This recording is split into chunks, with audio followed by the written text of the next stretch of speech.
Hello, my Walking with Jesus friends. They say time changes things, and that sure is true, isn't it? Think back, perhaps 10 or 20 years ago. What was going on in your life, and how would you describe how different you were back then?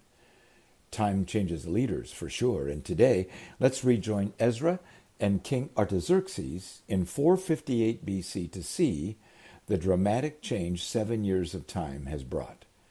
Yesterday we looked at Ezra chapter 4 and a very significant letter ordering the stoppage, by force if necessary, of any work being done in rebuilding Jerusalem. The letter was written by King Artaxerxes in the very early days of his reign, during a time of upheaval in the Persian Empire. As the months passed, it appears King Artaxerxes was on a steep leadership learning curve. After all, Artaxerxes was the younger son of King Xerxes, so he probably never thought he'd be king, and perhaps wasn't paying too much attention to how his daddy ruled. But with the assassination of both his father and his older brother, suddenly Artaxerxes was thrust into the kingship over the huge Persian Empire, which spanned much of the known world in 465 BC. Ezra chapter 7 verse 1 picks up the story where I left you yesterday. There's a 7-year gap between Ezra chapter 4 verse 23 and Ezra chapter 7 verse 1. Apparently, during those 7 years, King Artaxerxes met a man named Ezra from Babylon.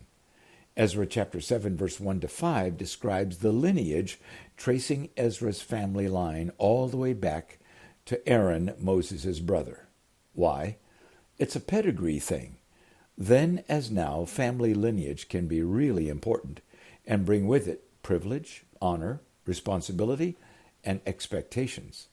That was especially true in Jewish families, and very much so if you could trace your lineage to one of the great heroes of Israel. The record says, "This Ezra came up from Babylon. He was a teacher, well versed in the law of Moses, which the Lord, the God of Israel, had given. The king granted Ezra everything he asked, for the hand of the Lord his God was upon him." Ezra chapter 7, verse 6. Oh my! It's only one short verse, but wow, there's a lot in it. Do you see it all?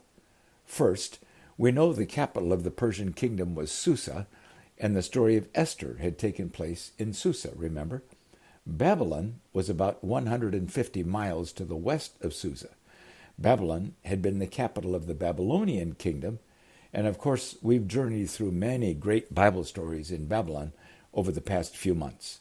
Remember Daniel and his remarkable events with kings Nebuchadnezzar, Belshazzar, and Darius, recorded for us in Daniel chapter 1 through 6. Remember the prophets Ezekiel and Jeremiah, as the city of Jerusalem was conquered by Nebuchadnezzar and the temple destroyed. Remember King Cyrus issuing a decree in 539 BC that Jews living in exile in Babylon could return and begin rebuilding Jerusalem and their temple, according to Ezra chapter 1.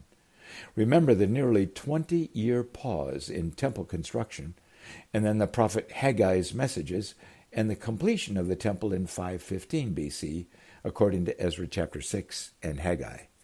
This Ezra had evidently grown up in Babylon and was well known in the Jewish community there as a Torah scholar, teacher of the law of Moses, and a spiritual leader of the people.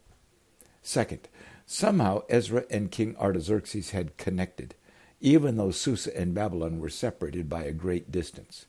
Clearly, King Artaxerxes gained a high respect for Ezra and was convinced of the great value for the Jewish people of restoring their great city Jerusalem to its former glory.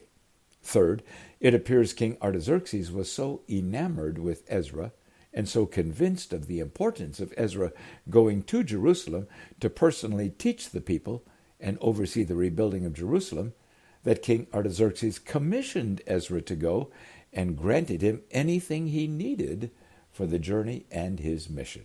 And fourth, do you see a very special phrase Ezra included in his powerful summary statement? The hand of the Lord his God was upon him. Ezra 7, verse 6. Pause for a moment and ponder that, my friends. What would lead a person to make that statement about themselves? What would be the practical evidence of the hand of Almighty God upon someone? For Ezra, he was convinced that for King Artaxerxes to commission Ezra and give him everything he needed to go to Jerusalem and encourage the rebuilding of the city, and then teach the Jews there all about the God of Israel and his laws, well, that could only be the result of God's hand at work. Why? Because only 7 years before, that same king had sent a letter stopping any and all rebuilding of Jerusalem and gave authority for the use of force, if necessary, to stop the Jews from rebuilding their city. That dramatic about-face required the work of God in the king's heart and mind. In closing today, please notice the next verse in Ezra's record. Some of the Israelites, including priests, Levites, musicians, gatekeepers, and temple servants, also came up to Jerusalem in the 7th year of King Artaxerxes. Ezra 7, verse 7. Ezra was not making this long trip to Jerusalem alone. It had been 80 years since the first wave of Jewish exiles returned to demolished Jerusalem under the edict of King Cyrus in Ezra chapter 1. Now, 3 generations later, Ezra is leading a second wave of Jews, but this wave, did you notice, are not builders.